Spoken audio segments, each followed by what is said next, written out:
I've been warning about this for decades.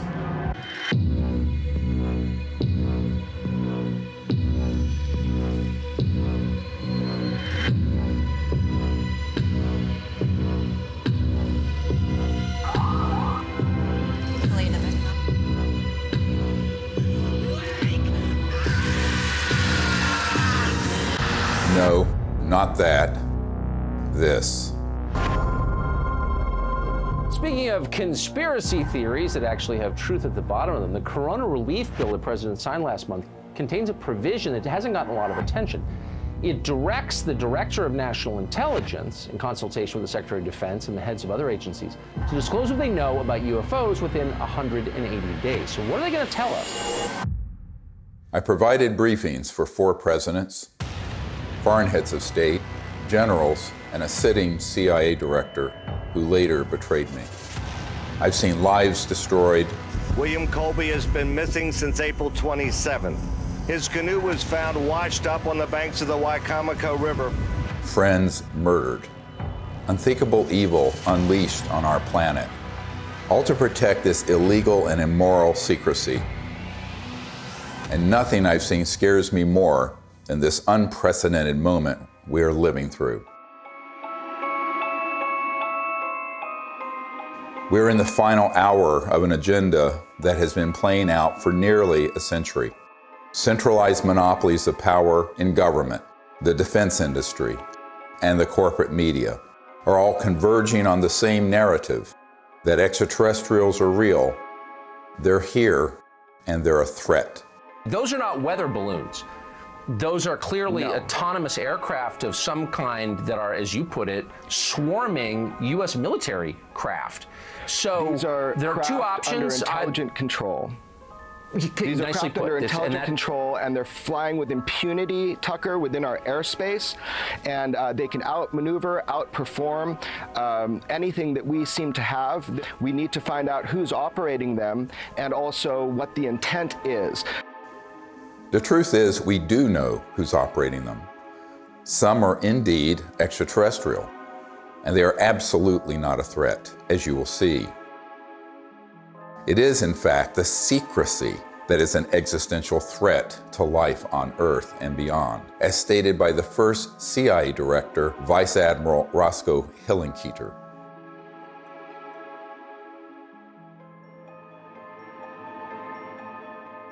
In 2020, I was asked to brief the President and Vice President on a situation that completely spiraled out of their control. They had been lied to, just as you have been lied to, and we cannot stop what is coming if we don't finally confront the truth.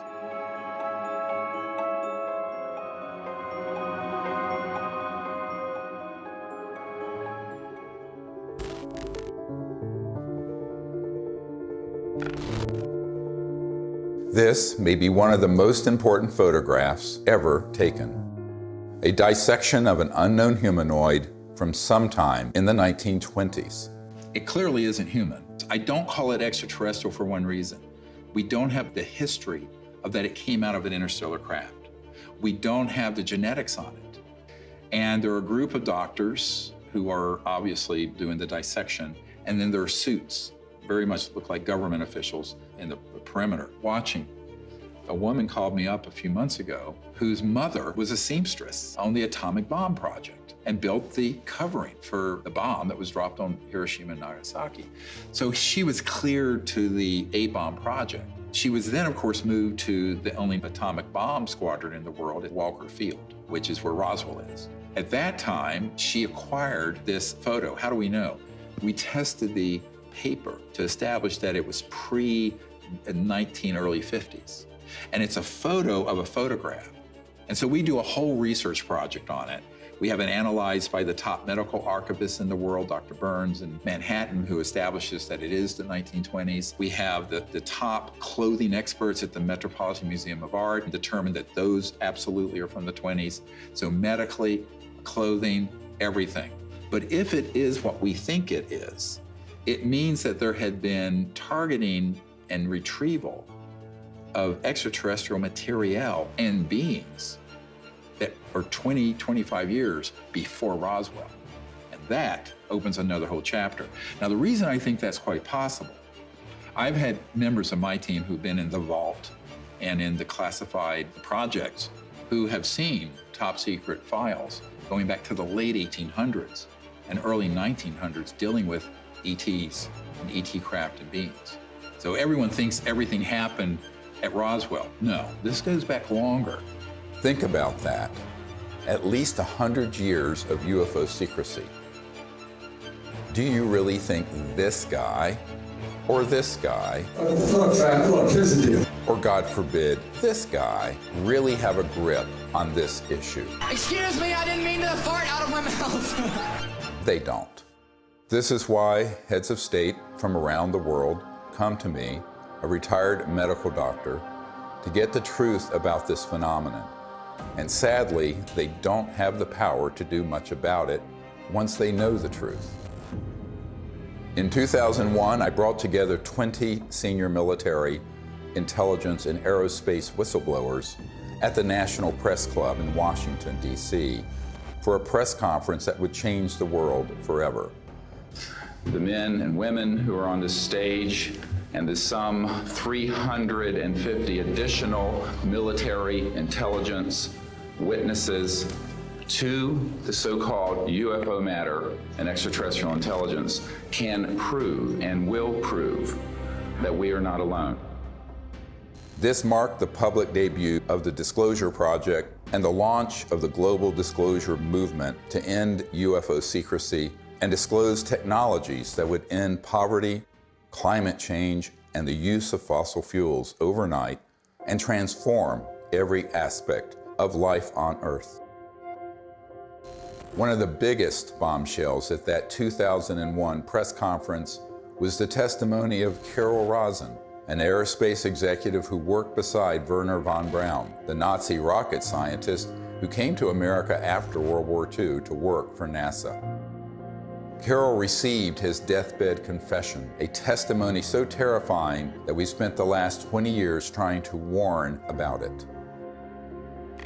Now here was von Braun sitting at a desk when I first met him, explaining to me that he was told he only had 3 to 6 weeks to live, but that he was going to stay alive long enough to teach me what the real game is that's going on. And it started out when I was in the industry, the Russians were the threat. We had to build space-based weapons against the Russians. And then third world countries called nations of concern at that time. And then the asteroid threat, which I thought was kind of comical that we could just put weapons up there to shoot down or steer an asteroid. And then it leads to the last card. And then he would repeat to me over and over, and the last card, the last card, the last card would be the extraterrestrial threat. He explained to me that there was a moment when we were going to be told that the extraterrestrial beings, that their craft were a threat, and they were not. These craft that have come here are now not UFOs, they're identified flying objects, and we know that they have beings in them. And we have witnesses here who have told you that they can shut down our missile silos. They can stop a rocket going into space that's a test. We have witnesses here who have worked in the classified departments who have the courage to come forward here to support what Wernher von Braun told me back in 1974 to 77. At the end, I said, and it's all a lie. Well, it's still all a lie. The ultimate dream of the dialectical war machine, the military-industrial complex, is to have this war with a potential extraterrestrial civilization. It's their dream of all times. You know, you can roll into place all the kind of strictures of a national security state. You can spend literally trillions of dollars a year on massive military equipment, super high-tech equipment, et cetera. And so that it's logical that they would use that as an excuse. And we do know from repeated examples of it that the utilization of a false flag operation to initiate a war goes on over and over and over again. Our human family does that. The nation states do that. Hitler has done it. They dress up troops looking like some other neutral country they want to invade and have their own troops dress up like them and pretend they've assaulted somebody, and they rush in and attack that country.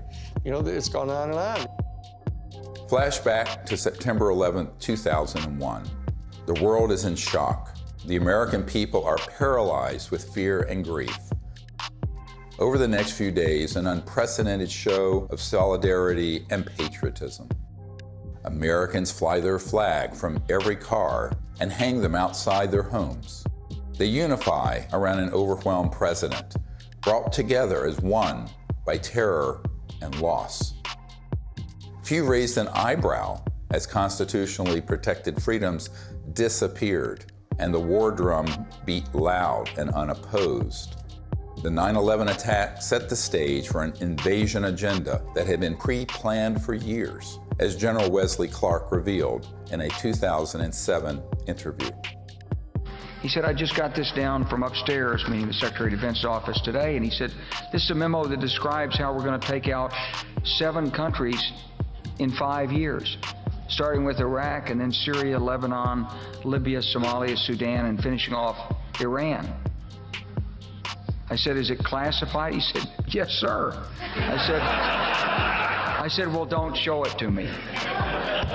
When Von Braun talked to me about this faked extraterrestrial, he called it a faked alien invasion that was being planned, I saw on a board a list of countries against whom we were going to build space-based weapons. I called Wesley Clark and he answered the phone. And I said, well, what is it about? And he said, well, I asked that question. What is it about? And the guy at the desk said, I don't know. I said, we're going to war with Iraq. Why? He said, I don't know.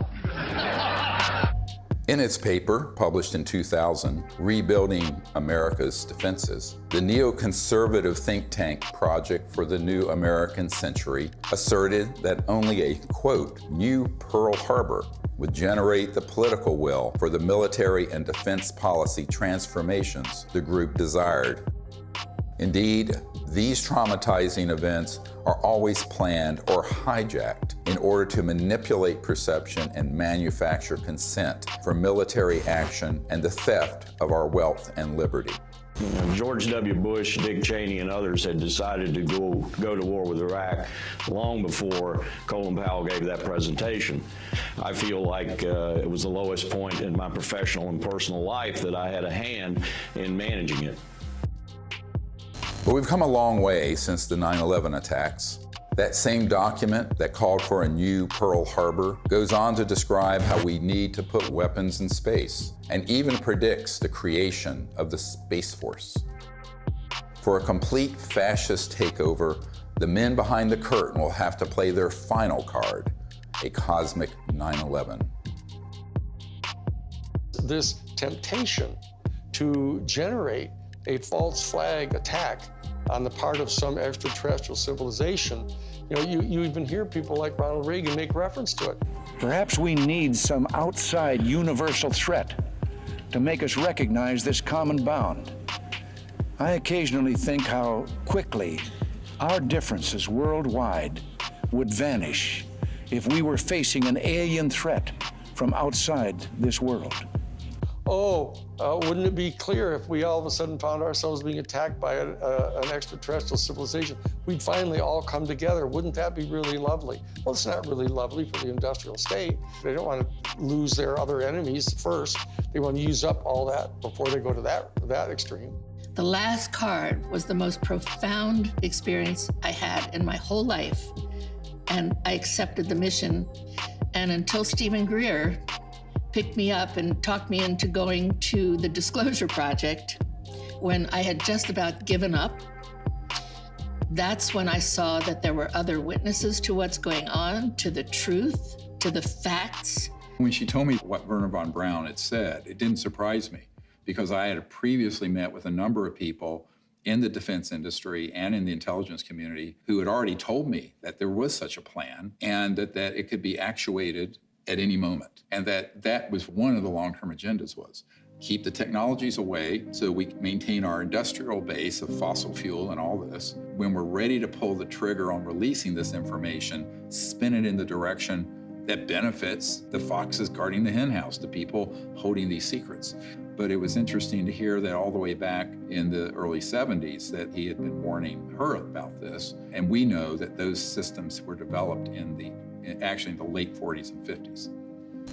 Truth seekers who explore the wonders of the ET phenomenon walk an extremely dangerous path. Most get sucked into the gravitational pull of the black hole of disinformation, where lies about the UFO cover-up and about ETs themselves poison the minds of even the smartest and most well-intentioned investigators.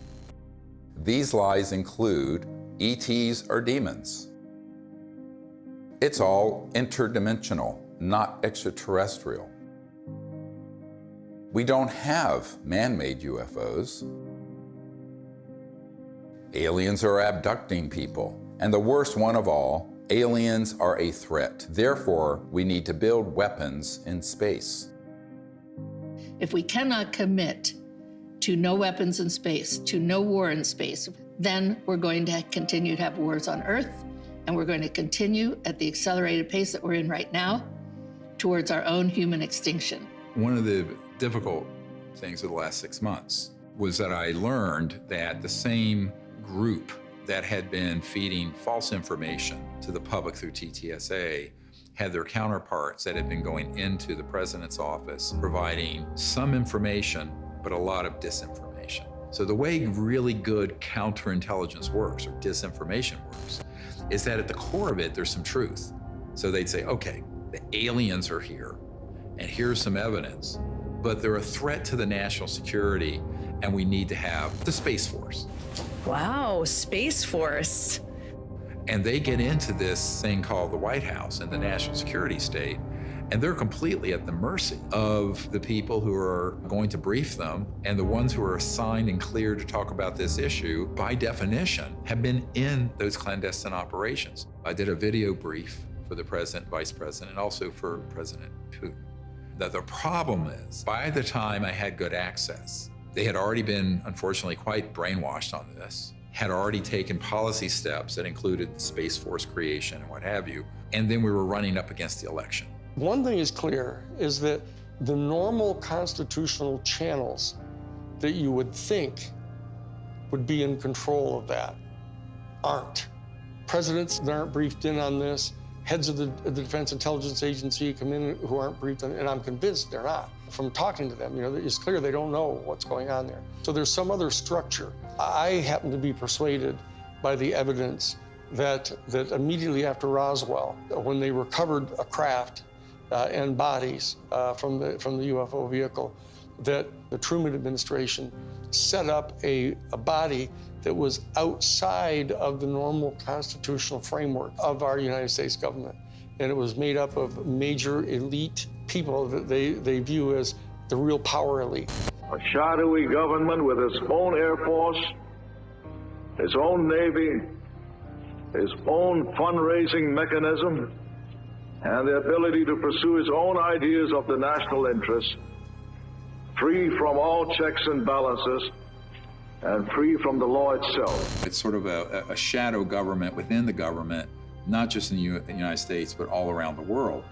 And the kind of power they have, both financially, technologically, and the means of projecting power militarily, is much greater than anything that the conventional military or the conventional government or the President of the United States has. Eisenhower knew it, and by the time he left office was very upset about it. In the councils of government, we must guard against the acquisition of unwarranted influence, whether sought or unsought, by the military-industrial complex. The ETs actually had reached out to Eisenhower near what's now Edwards Air Force Base, Muroc, and really wanted us to stop disrupting the fabric of the universe with these nuclear weapons and advance in a positive way into space and become part of an interplanetary family, which would have been wonderful for humanity, wonderful for the cosmos. But the people who make a lot of money from war and a lot of control of the populace through fear did not want that. So they circled their limousines and sort of moved aside the good people who would have been arguing for that. And that included Eisenhower. We must also be alert to the equal and opposite danger that public policy could itself become the captive of a scientific, technological elite. The fascist element that is owning most of the stock in the major corporations, especially the oil corporations and the natural gas corporations and the pharmaceutical industry, the railroads, the shipping lines. Virtually all these people are fascists, all during the robber baron era. That's what they did. They laid claim to those areas of our American economy, and they've never relinquished them. Those families and those interests became the foundation of the post-World War II military and intelligence and industrialists. They knew that after we had detonated the atomic bomb, there were ET crafts seen all over, wherever we were doing experimentation or storage or launches or anything, or even research and development. The ETs were very concerned about that for reasons we'll get into. So the military-industrial complex, as Eisenhower called it, became very powerful and developed clandestine, covert, unacknowledged special access projects that eventually moved the president out of the way and pushed Eisenhower outside the inner circle. I tell people that that was the era when the presidency was decapitated. Fascism isn't, somebody wearing, a monocle and 6-league boots with a saber scar, and all that stuff, and strutting around in Nazi uniforms. A fascist is a person who believes that the best way to develop the economic resources of the planet and to distribute them among people is to get a hold of them and have exclusive privileged access to these strategic raw materials, and have the corporations that have access to these strategic raw materials, and to be able to put them through the machinery that they pay for and that they invest in and establishing in producing these products and hiring people. And they believe that that's the best way to have their economy function. And so that the instrumentalities of the state, of the government, are put at the disposal of the private interests of the corporations. That's exactly what was going on in Germany. The Krupps and the ball bearing factories and the IG Farben corporations, all those big, huge corporations in Germany, they were all privately owned. In fact, they were financed by Brown Brothers Harriman and giving the loans to the post-World War I Germany to build them back up. Andrew Mellon had intimate dealings with Hjalmar Schacht, who was Hitler's private banker. And so did Sullivan and Cromwell. I mean, this is dirty, nasty history. Oh, invest in Nazi Germany. Hitler's a great guy. He's a Republican. Don't worry about it. You'll make lots of money. And then Standard Oil, through straw man in Portugal, all during the war. I mean, business thrives during war. You know that. It's a racket. That whole concept of fascism, and it's a word that gets totally misused because people somehow conflate it with just authoritarianism. But it's a very narrow definition, and it's an accurate definition of what it was that the Central Intelligence Agency was doing, actually promulgating the private interest of the major corporations. And they were putting at the disposal of the interests of those corporations all the instrumentalities of the United States government, most importantly, the military and their intelligence operations and their covert operations. We're keeping the oil. We have the oil. The oil is secure. We left troops behind only for the oil. Because they basically believed that what's good for General Motors is good for America. And it was an entire theory of economic development. And so that they viewed anybody who interfered with that in any way at all as an enemy of the United States. And so that's how the national security state got really established and institutionalized. And so that when they encounter an event like Roswell, where this extraordinary technology crashes, they realize that there's this extraterrestrial civilization that's got this technology that is way beyond anything we've got. Their instantaneous response to that was, let's get it for us. And that we'll have it, and it'll give us this overwhelming advantage over any of our adversaries that are threatening our world dominion, or our, what they call full spectrum dominance, was their actual term that they used. My granddad and I, when we were talking, I'll never forget it. And he said, he was talking about Patton. And of course, he said, I was in Czechoslovakia with Patton in April of '45. And I thought, oh, that was neat. What did you do? And then he's like, well, Patton had to secure a lot of the stuff that the SS had. And I said, oh, that's interesting. And they said, well, we went into this warehouse and there were all these exotic, jet aircraft, rocket engines, parts of the V-2 and maybe a V-3, I don't know. I said, oh, that's interesting. He says, I saw a disc-shaped aircraft. I said, oh, is that the one they built that had the BMW jet engines and the Arata ones in a circle, and it didn't really work and everything like that. And he said, no. And that was it. And so they began to take this in, and they started declaring it to be this huge national security state secret, because it was, other than the nuclear bomb, it was the ultimate potential weapon. And so they wanted to be able to use it at their disposal for their private benefit. That fascism and the fascistic proclivities of these big industrialists and very powerful people, they know they really can't control 8 billion people unless they first control their minds and their beliefs and their attitudes. As Nazi war criminal Hermann Göring said at the Nuremberg trial, the people can always be brought to the bidding of the leaders. This is easy. All you have to do is tell them they are being attacked and denounce the pacifists for lack of patriotism and exposing the country to danger. It works the same in any country. The buffoonery of the Third Reich was instructive, and they learned that that kind of behavior wouldn't be effective. So they went subterranean. They went covert. People don't understand. We won the battle of World War II. We did not win that war.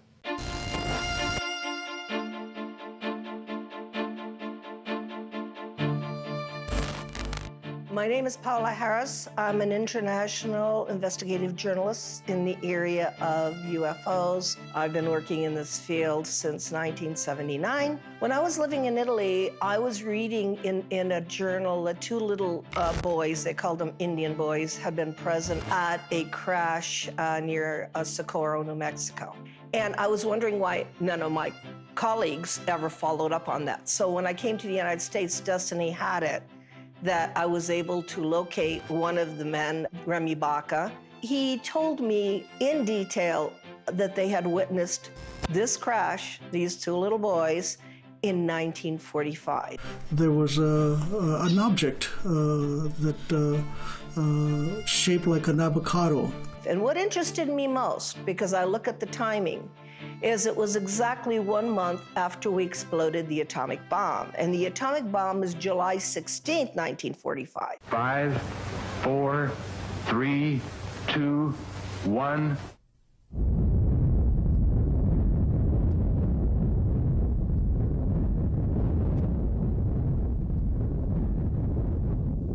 And they actually went up to the crash site and saw 3 beings. They were tall and thin, they had long arms. They had said they looked like a standing fire ants. One of the witnesses said he thought they were hurt because they were screaming, and the witness was 9 years old, so he wanted to go in and help them. I had these feelings that were being projected from them to me through my mind. I could feel what they were feeling: pain, anxiety. They were far away from home. They were lost. They were hurt. And I could feel that.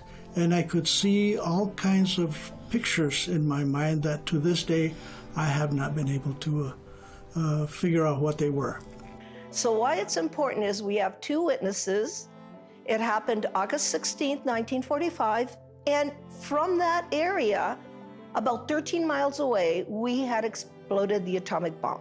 So I thought, well, let me go there. And for 5 years, I investigated this case and realized that whatever happened 1 month later was a statement to the planet.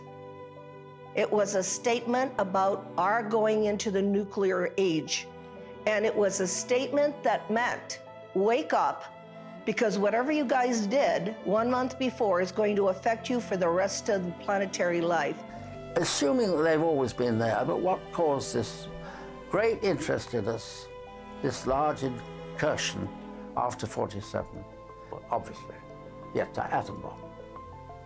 If you accept the multidimensional theory, it's highly likely that we've done a hell of a lot of damage. In somebody else's world, they might have even done more damage there than we did here. We kicked the hornet's nest because we actually were doing more damage in those other dimensions and worlds than we were doing here. Step in the shoes of a generic extraterrestrial who's tied into a civilization that's interstellar capable. And you are observing that in one person's lifespan, 100 years or so, we're going from guns and maybe cannons and a machine gun in World War I to thermonuclear weapons, then into the space age, then these clandestine and covert unacknowledged projects develop weapon systems based on studying extraterrestrial systems, and then beginning to put them on satellites, on aircraft, and on ships, and on land-based systems. So the ETs are sitting back and looking at this in its aggregate, and now we're decades into the solutions for poverty in the environment, decades into the ability to have a new economy that would be just, and also would be a space economy. We could be out in space peacefully. We're decades to when we should have ended the war to end all wars was supposed to be World War I. What have we done? One war after another. Now they want to launch the big one, this final card that Wernher von Braun spoke of, interplanetary war, by hoaxing an alien threat. So these civilizations are really quite appalled, frankly. And at the same time, we're using weapons like atomic and nuclear that disrupt the fabric of the universe, and their worlds are affected. We knew the world would not be the same. Few people laughed. Few people cried. Most people were silent. I remembered the line from the Hindu scripture, the Bhagavad Gita. Now I am become death, the destroyer of worlds. I suppose we all thought that, one way or another. I am death, the destroyer of worlds, plural. Worlds, plurals, not just this planet. So it got to me that Oppenheimer knew right well that they were having UFO visitations, that someone was interested, and I had in my possession already the MJ-12 documents that are on Ryan Wood's website. A letter from Robert Oppenheimer and Einstein, addressed to President Truman. It's called Relationships with Celestial Within Our Bodies. When you say relationships with celestial bodies, and you are calling whoever was over that area cultures, you're not really talking about any kind of hostility. What you're talking about is more integration. So that whole document said, what do we do with this problem? Do we communicate with them and treat them like they're another country? And if so, the United Nations is not capable of handling this. In the document, it says we need to create a supra-United Nations. These are the words of Einstein and Oppenheimer. Who can deal with this problem? The ETs have done a number of things when we go too far, where they stop it. Now, they don't do anything hostile or violent back. They've made it quite clear through very explicit events where the ETs do not want humans going out there with guns blazing. A couple of nuclear weapons sent into space were destroyed by the extraterrestrials. The one incident, for example, was they actually photographed the UFO following the missile as it climbed into space and shining a beam on it, which neutralized the missile. And that is their major concern, is to preserve the integrity of the Earth, because it affects their own system. The very end of the 70s and the early 80s, we attempted to put a nuclear weapon on the moon and explode it for scientific measurements and other things, which was not acceptable to the extraterrestrials. And what happened? They destroyed the weapon before it got to the moon. The idea of any explosion in space by any Earth government was not acceptable to the extraterrestrials, and that has been demonstrated over and over. And what's the consequence? How is that demonstrated? By the destruction of any nuclear weapons sent into space. If they were hostile, they would have just eliminated all that testing. They don't. I find out that is not the way they operate. They warn. They say, what the heck are you doing to your beautiful planet?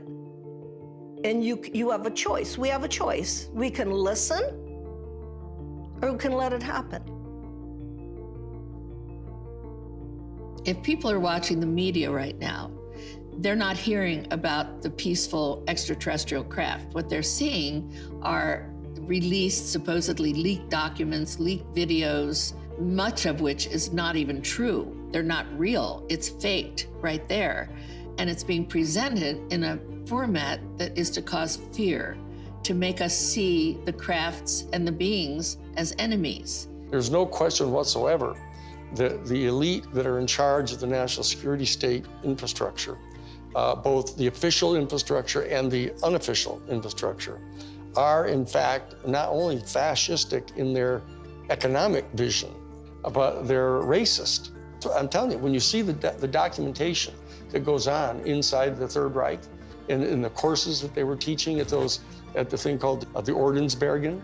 The Ordensbergen was this series of 4 castles where they trained the SS people, and you get access to their documents where they're talking about this eugenics and everything. Why is it that they hate the Jewish people the way they do? And people don't have any idea. People got some weird, distant ideas about this, mainly because we allied so closely with the fascists, even immediately after World War II, that they suppressed all of this information about them. And so people don't really know the details of what their thinking was. But the bottom line is that this issue of racism runs extremely profoundly deep in this elite, white, male, Caucasian elite that owns most of the stock and shares of the major corporations and are the promulgators of this fascist ideology, right? And these are the people that were put in charge of the UFO program, right from the beginning. Many people who would consider themselves New Age and into all this stuff fall into these camps of, well, there are the good aliens and the bad aliens. And the good aliens almost always look like someone from Norway. And the bad ones have different features or maybe darker. I'm going, this is racism. You just call it out what it is. This is absolutely racism extrapolated into an interspecies level. Not just racism, but speciesism, which is even deeper. We have to try to overcome this. We have to train ourselves. They're hoping that we as humans evolve out of this mindset of ingrained racist tribalism and not go down the path that these covert interests want us to do and extrapolate into space, push out into space the racist world we've had. I call it exo-racism. Justification for war or genocide always begins with dehumanization of the enemy. For example, as part of their anti-Semitic propaganda campaign, the Nazis revived the centuries-old blood libel, the allegation that Jews murder non-Jews, especially Christian children, in order to obtain blood for the Passover or other rituals, in order to lay the foundation for a false flag alien threat. The national security state has engaged in a similar propaganda campaign for decades, a cosmic blood libel.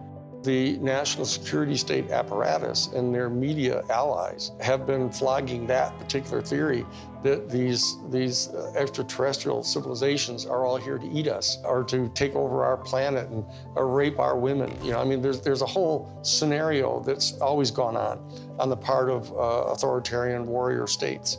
About the ultimate other, the Hun. 95% of all of the movies that have ever been made about extraterrestrial life have portrayed them as hostile and dangerous to us, and it sells in that way. I don't know why people watch those movies. But on the other hand, I don't know why people watch cage fighting either. When Unacknowledged went viral and got hundreds of millions of people to see it, within months, they stood up the TTSA with Luis Elizondo, who is a famous disinformation operative in the Pentagon, at least amongst intelligence officials that I've met with, and others who are well-known disinformation figures within the UFO subject. That began the whole process of trying to pull the narrative back to, gee, we don't know what these are, but here's the evidence that we're, quote, leaking, which wasn't a leak, it was a controlled release. And then they hit the button, so the mainstream media that will take dictation from the intelligence community begins to cover it in the New York Times and CNN and every network around the world. Whereas the Disclosure Project has 100 times more direct military witnesses and better evidence. And they wouldn't touch it because it doesn't have the threat narrative attached. It doesn't have the agenda attached. The UFO threat is being exposed by this former Defense Department official. There are unidentified vehicles violating U.S. airspace with unknown intentions and extraordinary capabilities being encountered by U.S. military personnel. We don't know where they're from. Chris Mellon, descendant of one of America's most influential families, oversaw the budgets for some of the military's most top-secret weapons programs. I think there's a reason they picked a Mellon. This is a tradition in our family. You know, as you said, the Mellons were the first family of intelligence that will go along with, you know, we need to do this for the good of the country. You know, yes, you gotta lie and do whatever you have to do, but, you know, this is what we need to do. And they'll just do it. I mean, I'm not gonna, you know, stay silent when members of my family lie to the American people. I won't do that. It's one thing for my dad, you know, in the old days, to get up there and do some mild fibs about, you know, highways. This is not. You're messing around with the survival capability of the human race. Correct. I mean, that's not an overstatement. Right. This is deadly serious. It's not funny. I know from direct conversations with Lou and with Chris that they know that the major military authorities with whom they've had very close communications realize that if in fact the extraterrestrials were hostile in their intent toward us, they could have done anything they want to do. They can come and go at their pleasure. And so that in that regard, they do not constitute a clear and present danger to our national security. But they also know that they're in the habit of getting their funding for all of their entire organizations, et cetera, by flogging a threat. And so that they're inclined to do that because the simple fact is they don't trust the people in Congress. They think the people in Congress are so Pavlovian in that they, in fact, distrust their constituency so much that they have to scare them. And so they say, well, if we're going to be able to justify having hearings about the UFO issue, we're going to have to tell our people that, you know, oh, they're a potential threat to us. And so therefore, they're conning their own constituents. And then they are getting conned by the military-industrial complex because they don't trust them either. And this is a question of integrity. That as long as people are not trusting each other and they're conning each other, you know, this is dangerous. This is how wars start. This is how people lose control of the narrative of what's going on here. Those of us in the CE5 community, et cetera, need to establish some kind of level of discourse with Lou Elizondo and with Chris Mellon. All they have to do is know that we're obviously sophisticated enough to know that what they're saying publicly, they know isn't true.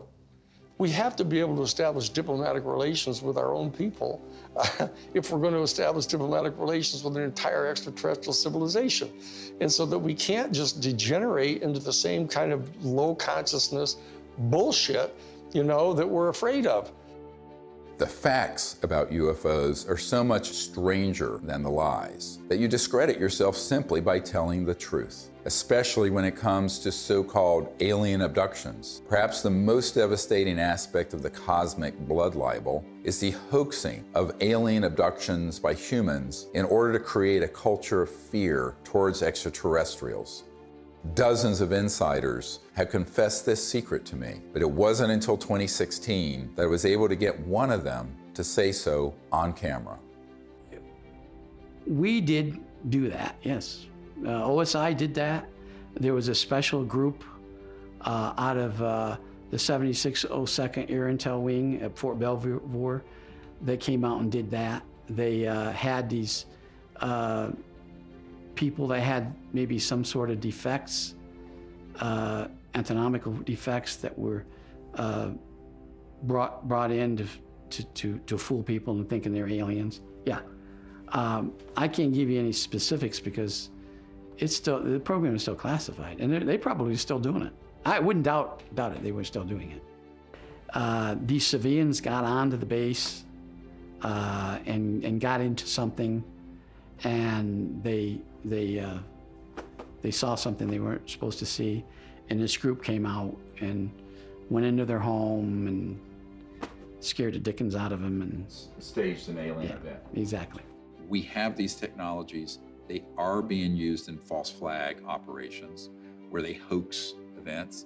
And the purpose for all of that is a sort of psychological warfare, as it says in the CIA document I have, the director of the CIA saying the UFO subject is very valuable for psychological warfare potential. And that is a very interesting thing to be written in 1953, right? And what does that really mean? Well, it means that the long-term defense strategy from the late 40s and 50s forward was informed by eventually using this last card to consolidate sort of a global totalitarian military control of the population.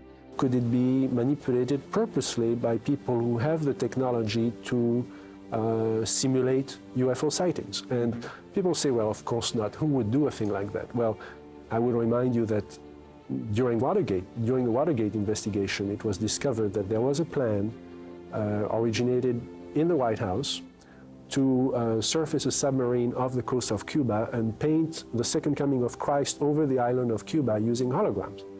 Which is well within our technology today. The idea was that since there is a large Catholic population in Cuba, they would be so upset by this vision that this would saturate the communication channels, the telephone system in Cuba, long enough for an invasion to take place. How interesting. I'd never heard of that. Well, I think that's a classic in psychological warfare, but that kind of manipulation is well understood.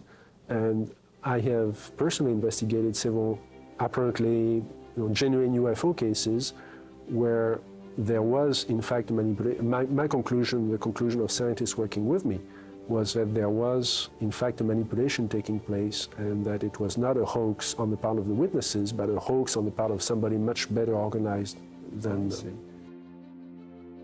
In Vallee's book, Forbidden Science 4, he describes a smoking gun document that confirms what Doty said.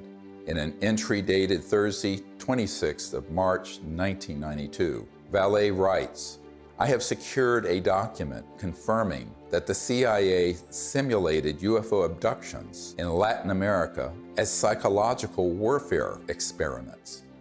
We reached out to Dr. Vallee and asked him if we could publish the document in this film. He refused and tried to blame the producers of this film for his decision to not release it. Unfortunately, others in the UFO research community have similar evidence of this cosmic false flag, but are afraid to come forward publicly. This lack of courage or integrity, or both, is precisely why the secrecy persists." I also asked Richard Doty about the last card scenario, using the military lingo for false flag, deceptive INW, which stands for Deceptive Indications and Warnings. Have you been exposed, or did you come across in your career and your network the false INW or the Deceptive Indication and Warnings projects related to this? Yes. And what did you find out about those? That's pretty hush. I don't think I should talk about that. Yeah. I mean, that's what when I briefed the head of the Defense Intelligence Agency, that was the main subject. That is, that's very sensitive. Yeah, it's very sensitive. Yeah. Extremely. Yeah. So we'll just pass that question on.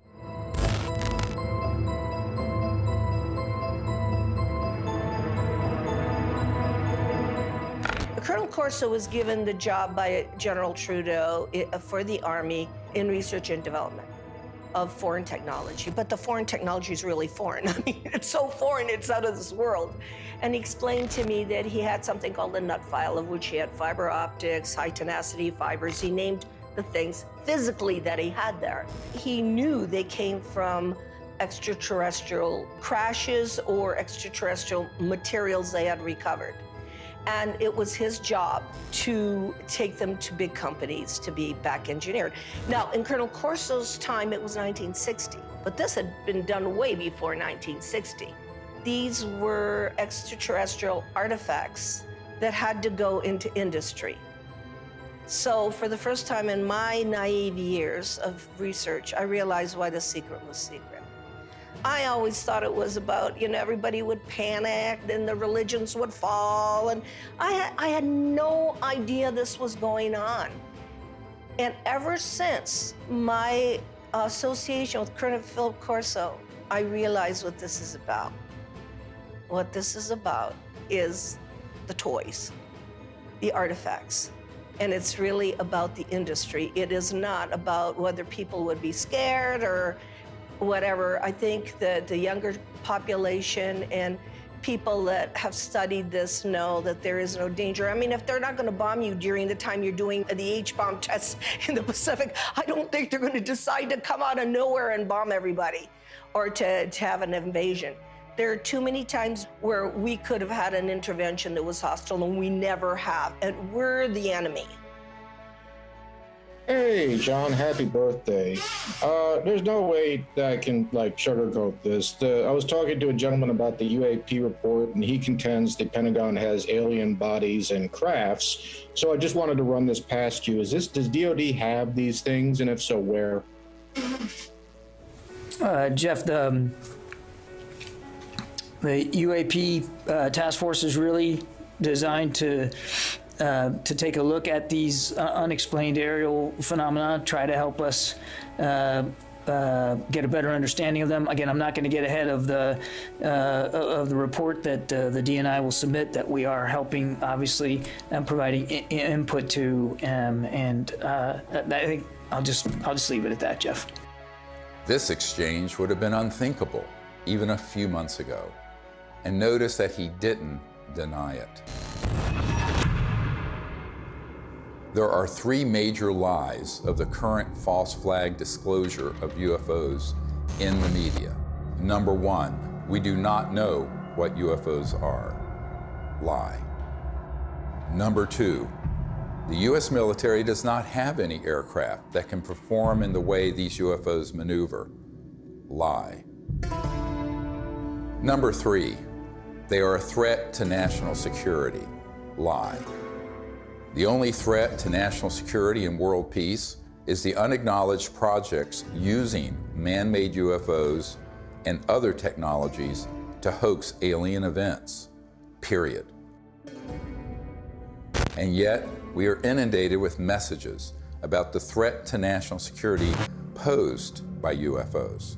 We take all incursions into our operating spaces seriously.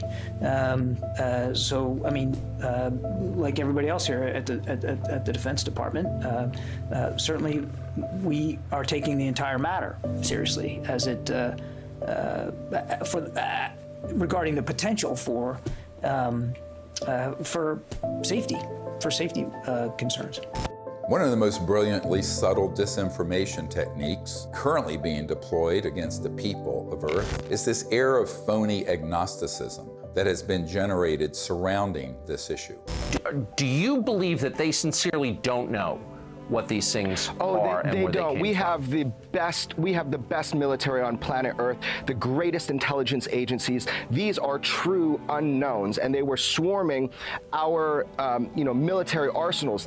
They're seen over nuclear facilities. This is documented. We need to find out who is operating these vehicles.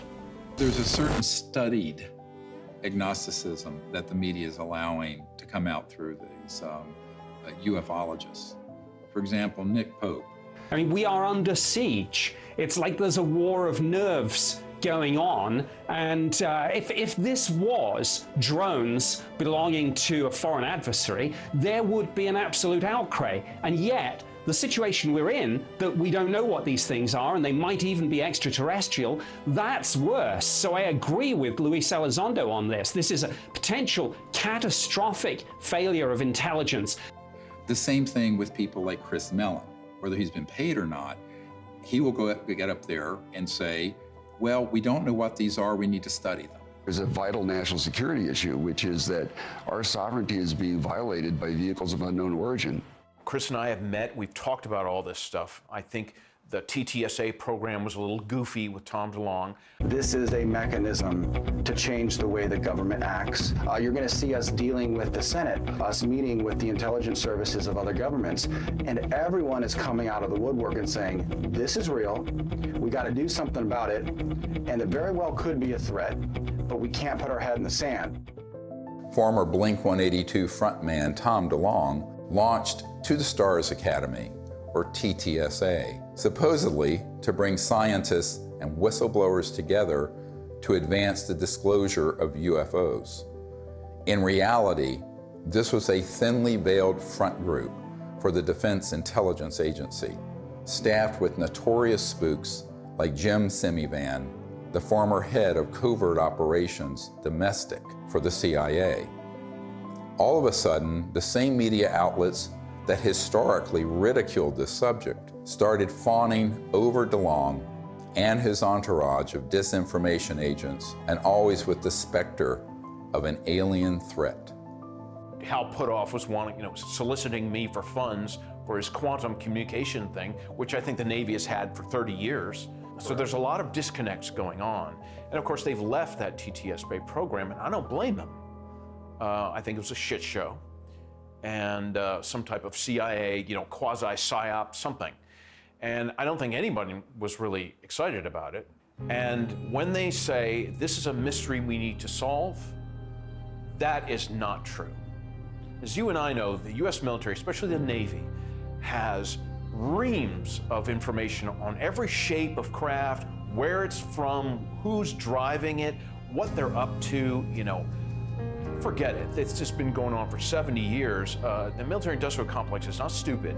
Neither are the branches of the military. They know exactly what's going on. I think Chris means well. I really do. I don't think he's one of these guys, that's going around here, I'm going to fool the public and get paid for it. He doesn't need the money. I don't need money. We don't need fame or money. That's the last thing a melon wants. I'm telling you.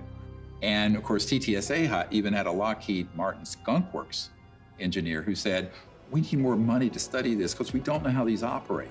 In 1984, I got my chance to go to the Skunk Works. I'm working on things that defy imagination. Meanwhile, we published a letter that was written to Ben Rich, the head of the Lockheed Skunk Works. And the person writing was a friend of Ben Rich and said, are these UFOs ours or extraterrestrial? And Ben Rich writes back, they're both. He acknowledges that they are both extraterrestrial and ours. Now, this is not some ufologist. This is the head of the Lockheed Skunk Works, the premier aerospace engineering entity arguably in the world. Another man exchanging letters with Ben Rich was military aerospace historian James Goodall, who was Rich's pen pal and confidant for 25 years. I met Mr. Goodall in April of 2021 at the 20th anniversary of the Disclosure Project, which we celebrated in Scottsdale, Arizona. He was dying of esophageal cancer. This is the mid-90s. He'd already retired from Lockheed. And I tracked him down. He was at USC Medical Center near the end of his life. And we were talking about John Andrews and some other stuff, and we started talking about UFOs. And he said, Jim, we have things out in the desert that's 50 years beyond what you, and he was talking directly to me, beyond what you can imagine. And if you've seen movies like Star Trek or Star Wars, we've been there, done that, or decided it wasn't worth the effort. I said, Ben, you want to expand upon that? And typical Ben response was, no. The first time I realized that some of these vehicles were actually man-made was when I met aerospace illustrator Mark McCandlish, who testified at the Disclosure Project press conference about a highly classified air show at Norton Air Force Base, where reverse-engineered flying saucers were unveiled for those with a, quote, need to know. A male staff member in Congressman Brown's office not only confirmed the exhibit, but the fact that there were 3 discs at that exhibit. These discs were hovering off the floor without any visible means of support. They were referred to as alien reproduction vehicles, also nicknamed the flux liner because they used high voltage electricity. This is a diagram that I made based on a sketch that Brad Sorensen did for me in rough form shortly after he had his sighting, and subsequently cleaned that drawing up and made it much more accurate. And that's the drawing that Dr. Greer is holding there now. Later on, I obtained photographs that were taken in 1967 by a military pilot, Harvey Williams, flying a C-47 for the Air Force at 12,000 feet, approximately 25 miles southwest of Provo, Utah. This particular vehicle matches the so-called ARV in all proportions and respects in terms of the detail of the shape of the craft.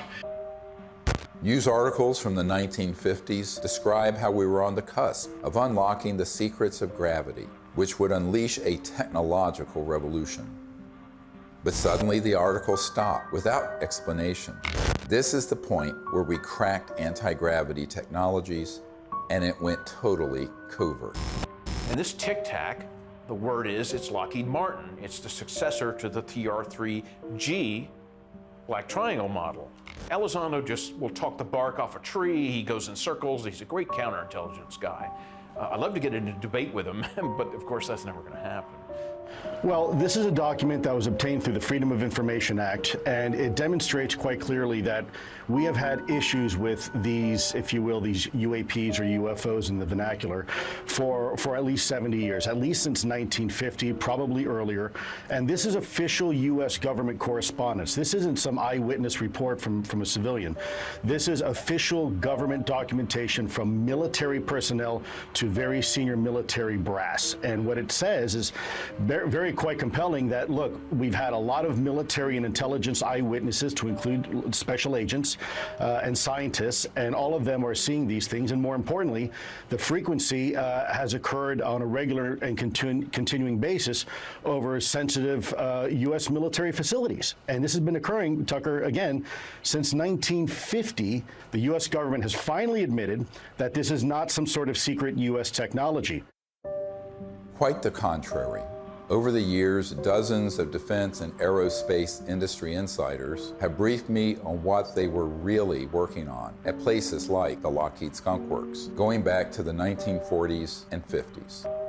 Many of these man-made aircraft have been spotted by thousands of eyewitnesses and become part of the UFO lore, indistinguishable from actual ET craft.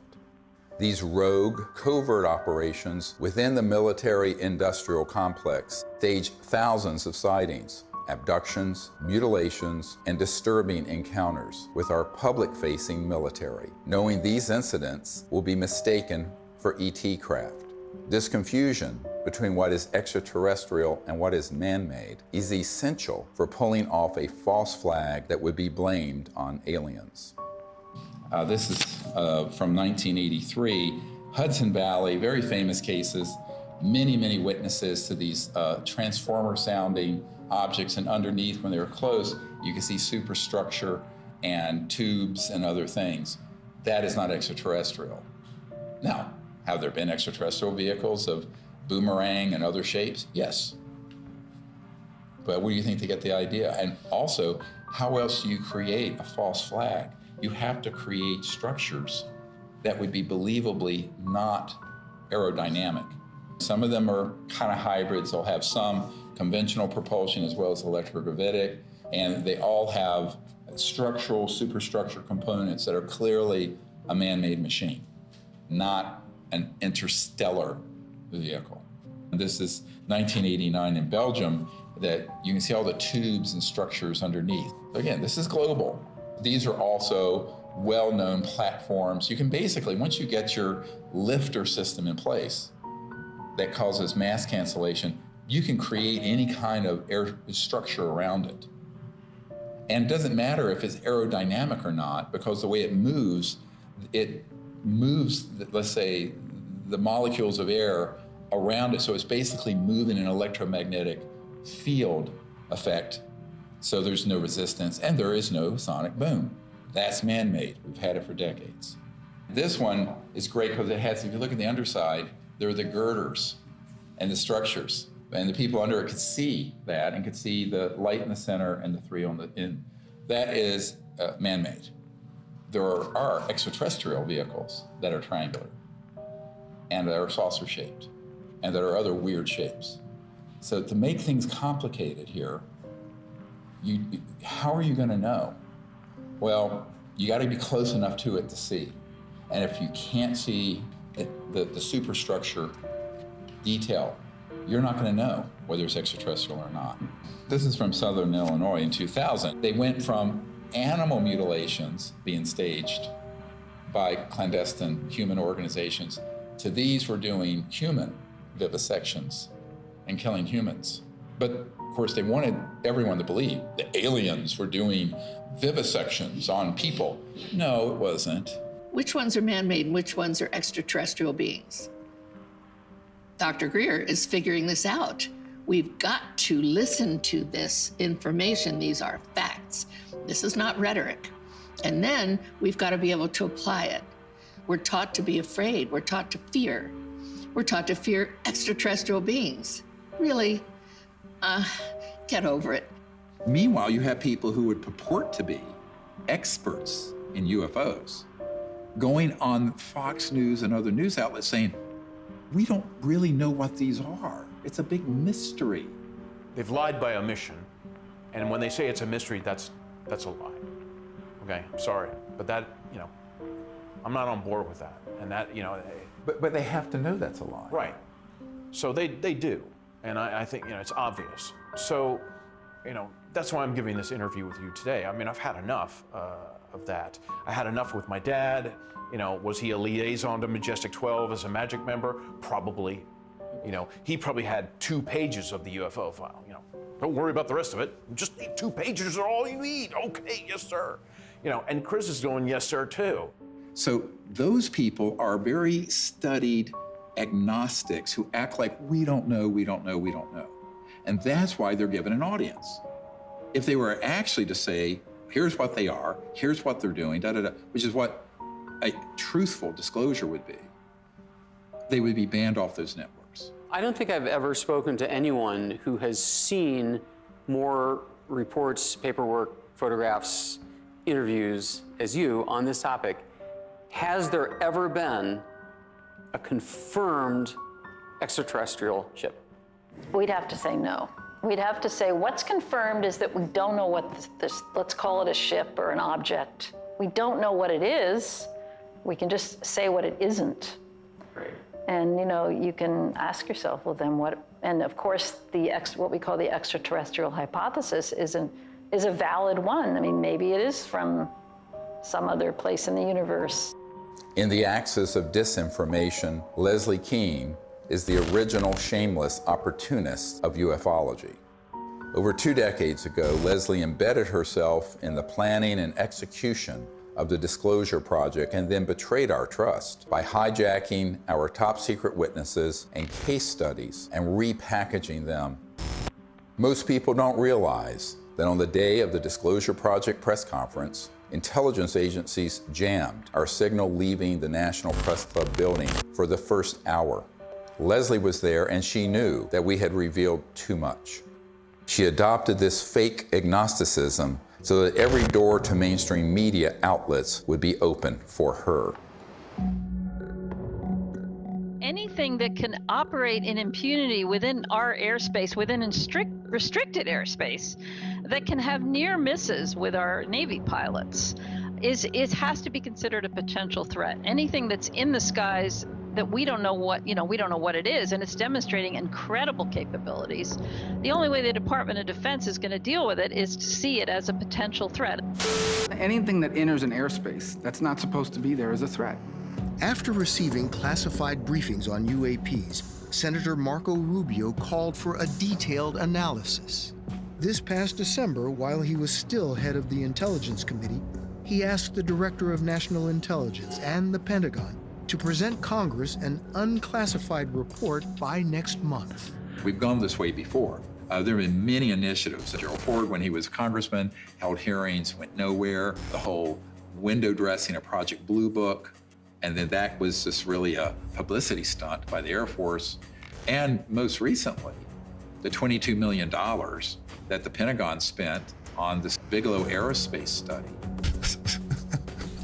I had a Zoom meeting this summer with General Herbert, the chief advisor to Senator Harry Reid, and they authorized this funding. After spending $110 million, maybe more than that, because it was a 6-year-long program, where's the beef? What's the results? That money went to Robert Bigelow, who was in Nevada. And he's a buddy of Harry Reid's, right? Right, who was chair of that committee. UFO proponent, exactly. Thinks they've definitely come here many times. Right, so, you've spent $100+ million gathering information, and what did you do with it, outside of, collecting a couple of videos? The people in that circle around Mr. Bigelow and Bigelow Aerospace were all operatives of these unacknowledged special access projects. They made sure that those $22 million were the equivalent of opening a toilet lid, putting the money in and flushing it. And so what General Herbert said to me is that even in the meetings in the Senate classified SCIF, Secure Communication Information Facility in the Senate, all they got was like a 40,000-foot view. He was an Army pilot. And no detail, no nothing. And I said, yes, that is what was done, and was done on purpose. And so there was a pretty sizable budget for this program. What did they find? Well, I mean, basically what they did with that budget is a lot of different research to try to document what was going on, to try to understand the physics behind how the objects, move around, and then to just keep records of what they were observing. But they haven't been able to find what they are, where they're from, or anything like that. And I said, do you feel they were holding back? He says, oh yeah, a lot. And we were very angry about it. Ultimately, the reason that $22 million grant wasn't renewed is that he and others realized they were being zoomed. They were being deceived and getting nothing out of it. It remains to be seen if they get anything out of this mandatory Director of National Intelligence and Office of Naval Intelligence report that's going to go to the Congress. I think that the more information that's in it, it could be even more dangerous than nothing, because I think they will cherry pick cases that they will spin as evidence of a national security threat. And that's what's been ramping up in the media. So my concern is we need to get ahead of that curve and release to the public this information with the evidence and everything we're presenting, so that people at least ask the critical question. Is that report full and accurate? And is it even the truth? I think we need a lot of skepticism. If it's coming out of the US government or any other government and the mainstream media, until proven otherwise, it is cherry-picked information and someone has an agenda because they've hit the button, the go button with the mainstream media to cover it in a very specific way that does not redound to the benefit of the human race. Von Braun gave me the idea that we should have a bill in the Congress and it should have a matching treaty. Well, we did for a while, but in the Congress it didn't work, not in this country. So I went international, and international is where I found some intelligent life that was really willing to create an agreement, a treaty, to prevent the placement of weapons in outer space. Да, наверняка инопланетяне в той или иной форме и в том или ином образе присутствуют на планете Земля, потому что из миллиардов галактик по теории даже вероятности не может организованная разумная жизнь существовать только на планете Земля. Но пока инопланетяне своим присутствием не нанесли никакого ущерба землянам, инфраструктуре и вообще живым организмам на Земле. Поэтому говорить о том, что есть инопланетная угроза, это, наверное, не соответствует реальности. The beauty of having these Russian generals come forward and say this is that we've had a lot of, like Colonel Corso and others, come forward with evidence. Now we have these senior people in Russia And we need more countries to do this, where they unshackle their leaders who know the truth of this and speak the truth to the world community. Now, if you listen to a lot of people, you hear, there are already weapons in space, blah, blah, blah. But the fact is, if anyone reads this treaty, which is hard to get them to do, it's on peaceandspace.com, then you will start to see, and it does tap people, along with the treaty, CE5 events where people can actually have an experience. What more do we need? Well, if you're listening to the scientific method that's been taught to most of us, there's no evidence, we're still looking for it. That is ridiculous. What about the people like me, like Dr. Greer, like 900 other witnesses? What about them telling the truth, risking their lives? The courage that it takes to do this, I haven't had it until now. There is another path, just outside the gravitational pull of that black hole of disinformation. It's the path I've spent my whole life fighting for and protecting. It's the path that leads to enlightenment, world peace, and the realization of technology so advanced that to us, they would seem magical. This is the path of truthful disclosure and peaceful relations with our brothers and sisters from the stars.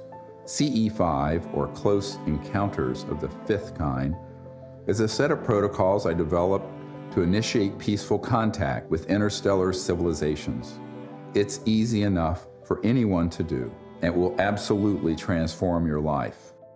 Millions of people are learning how to do CE5 by connecting with local CE5 groups or by downloading guided meditations in the CE5 Contact app. Doing that in the context of meriting citizenship in a galactic civilization is a very meaningful meme. To say, look, we need to work on ourselves. We need to elevate our consciousness. We need to hearken to the higher angels of our own nature, etc. That's all a dynamic that we do have control over. That's why I think the CE5 thing is so important, because that's the best way to get data, not to be speculating, from our own political ideology about what they might be like. We really have to have direct communication with these beings. The more, the better.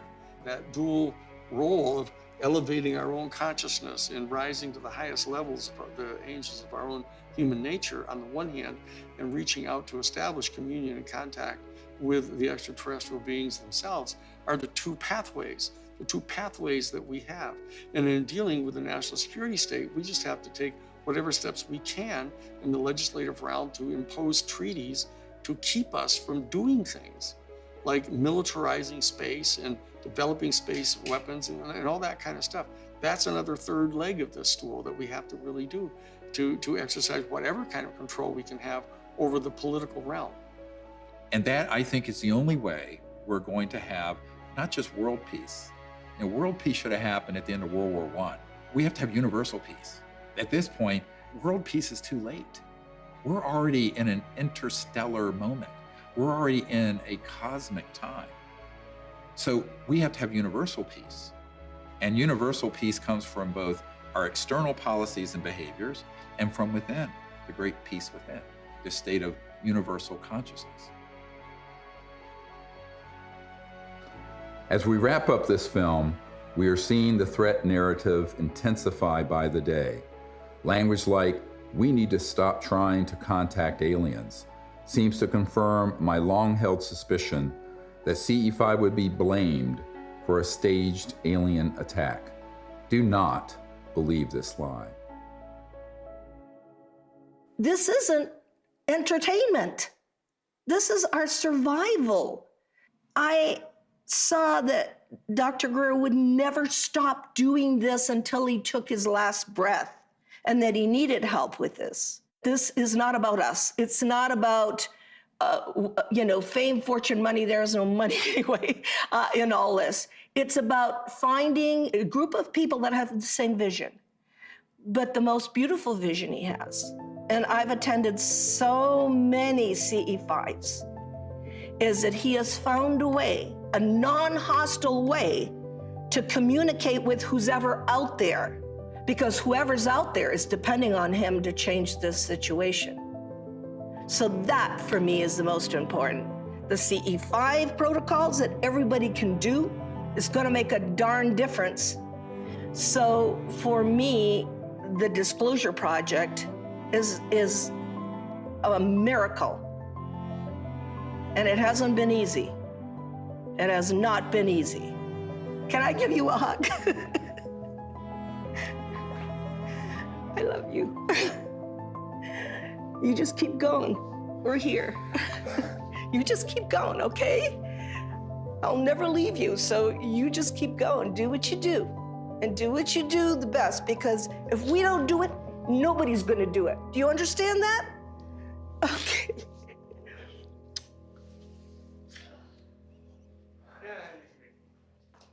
No, okay, can I go outside and get some sun?